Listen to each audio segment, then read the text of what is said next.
Et à Bordeaux, la fête du fleuve va permettre à tous les habitants de la région de célébrer la Garonne jusqu'à demain soir. Sportifs, artistes et musiciens se sont donné rendez-vous pour participer à de multiples animations le long des quais. Un aperçu avec Christophe Deveau et Christelle Arfel.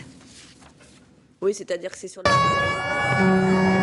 À chacun son sens de la fête. Eux, pour honorer le fleuve, ils ont décidé d'y plonger. 500 nageurs, surtout des amateurs, se sont débattus dans l'eau de la Garonne.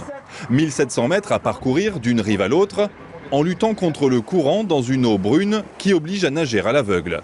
1 km 700, je m'étais déjà entraîné sur ça, mais dans la Garonne, non. En fait, c'est différent, moi, je trouve. Qu'est-ce qui change, justement? Mais justement, c'est le fait de cette eau qu'on n'arrive pas à voir sous nos pieds. Ouais, c'est stressant, ouais. L'eau n'a pas l'air très propre, c'est vrai, quoi. Mais bon, quand on est dedans, on n'y pense plus, puis après, on termine la course, quoi.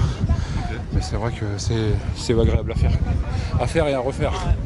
Les autres ont choisi de fêter la Garonne en saluant ces bateaux qui y naviguent. La vedette, c'est le Belém, ce fameux trois-mâts, le dernier des grands voiliers de commerce français du 19e siècle. Un navire chargé d'histoire aujourd'hui, bateau-école, qui attire à chaque escale les regards de tous. Je l'ai toujours vu de l'extérieur et je voulais le voir à l'intérieur. Et puis mon fils est dans la marine et je voulais voir ce que ça faisait d'être sur un bateau. Le bateau, il a fait le tour du monde.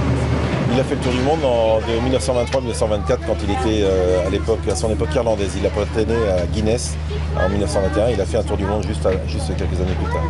Demain, dimanche, la fête se poursuivra avec de nombreuses régates. Plus de 100 bateaux sont attendus sur la Garonne.